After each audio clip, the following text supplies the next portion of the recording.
صحیح بخاری کی حدیث ہے، یہ بخاری شریف میرے سامنے ہے، کتاب النکاح، اس میں آتا ہے واقعہ یہ ہے کہ آقا کی ولادت کے وقت ابو لہب نے اپنی لونڈی سویبہ کو بھیجا کہ جاؤ میرے مرحوم بھائی عبداللہ کے گھر آج اولاد ہونے والی ہے، جا کے دیکھو اور مجھے خبر دو۔ آقا علیہ السلام کی ولادت ہوئی، سویبہ نے حضور کو ہاتھوں پہ لیا صلی اللہ علیہ وسلم، دوڑی آئی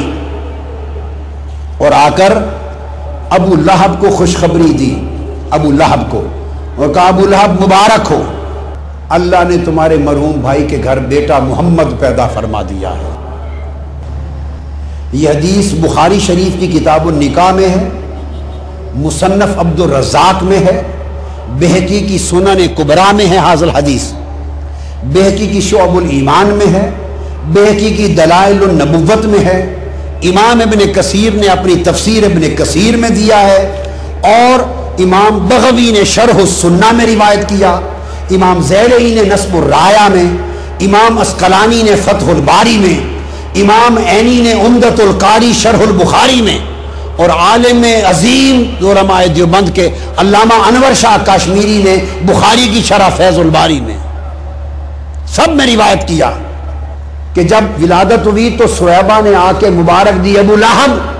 اللہ نے تجھے بھتیجا محمد عطا کیا۔ ابو لہب نے اپنی ان 2 انگلیوں کے اشارے سے اس کو کہا سویبہ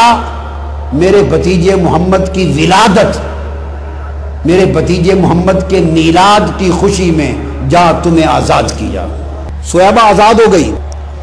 پھر ابو لہب وہ شخص تھا جس کی مذمت میں قرآن اترا، تبت یدا ابی لہب وتب، بدبختی میں رہا، مر گیا حالت کفر میں۔ مرنے کے 1 سال بعد حضور کے چچا اور اپنے بھائی حضرت عباس بن عبد المطلب کو خواب میں ملا، 1 سال بعد۔ یہ کل کتب حدیث میں امام عسقلانی اور امام ابن کثیر نے سب کو جمع کر دیا، تمام حدیث کو۔ سال بعد اپنے بھائی حضرت عباس کو ملا، حضرت عباس نے پوچھا بتاؤ بھائی ابو لہب کفر پہ مرے کیا حال ہے؟ اس نے کہا بڑی بری حالت ہے، برا حال ہے، برا حال ہے،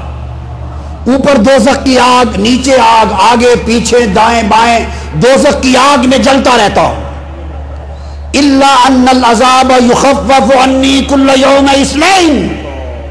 فقال ذلك ان النبي صلی اللہ علیہ وسلم ولد يوم الاثنين وكانت سويبة بشرت ابا لہب بمولده فاتقها۔ ابو لہب نے کہا کہ پورا سال ہر دن دوزخ کے عذاب میں جلتا ہوں،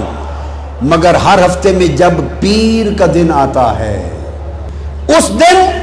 دوزخ کا عذاب مجھ کافر پر بھی، کافر پر دوزخ کا عذاب کم کر دیا جاتا ہے، تخفیف العذاب ہو جاتا ہے، اور میری اس انگلیوں سے ٹھنڈا پانی نکلتا ہے، آگ کا عذاب کم ہو جاتا ہے اور ٹھنڈا پانی نکلتا ہے، کچھ راحت آتی ہے، اور دوزخ کی پیاس اس ٹھنڈے پانی سے بجھاتا ہوں جو 2 ان انگلیوں سے نکلتا ہے۔ اور کیوں؟ اس نے کہا وجہ یہ ہے کہ پیر کے دن ولادت مصطفیٰ ہوئی تھی، اور جب سویبہ نے آ کر مجھے میلاد مصطفیٰ کی خوشخبری سنائی تو میں نے اس خوشی میں اس کو آزاد کیا تھا۔ حضور کے میلاد کی خوشی کا عمل آج بھی میرے لیے عذاب کی کمی کا باعث بنتا اور ٹھنڈے پانی کا چشمہ پلاتا رہتا ہے۔ اب آپ دیکھیے کافروں کا کوئی عذاب، کافر کا کوئی عمل آخرت میں اجر کا باعث نہیں ہوتا۔ اعمال الکفرۃ ھباء منثورا، کافر کے عمل کو آخرت میں اجر نہیں ملتا۔ وہ ابو لہب ہے، کافر کے لیے آخرت میں کوئی اجر نہیں ہے، لیس لہم اجر